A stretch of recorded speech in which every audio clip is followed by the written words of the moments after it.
Hi there! So I hope all of you college students are having a great spring break, assuming you're on spring break, and assuming you're not Dennis Lennox. He hasn't been having a very good spring break at all. In case you don't know who he is, he's a conservative student from Central Michigan University. And now, there aren't very many students who are conservative at that school, and the way they've been treating him, it's not very hard to see why. You see, there's a professor there named Gary Peters, who's teaching one class and being paid $65,000 a year for doing it. And in the rest of his time, he's running as a Democrat for Congress over in the Detroit area. Well, Lennox didn't think this was exactly the best thing in the world, so he started asking questions. And apparently the school doesn't like when conservatives ask questions. If you are on YouTube, or if you want to go on YouTube, and type in Dean Pamela Gates, you could see one of the administrators actually attack Lennox physically. Yeah, they're not very nice.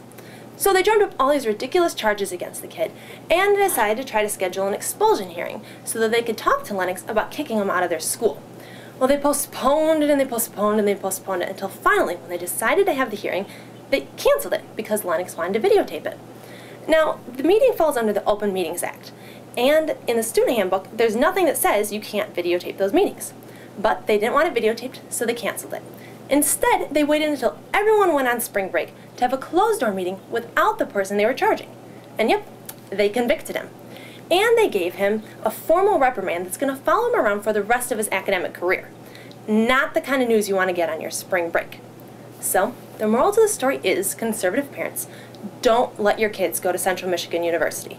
They're all about free speech and the sharing of ideas until you insult one of their liberal teachers. Then there's nothing that's going to stop the school from going after your kid. Not even the Constitution. The ACLU has even been going after the school for the way they've been treating this kid.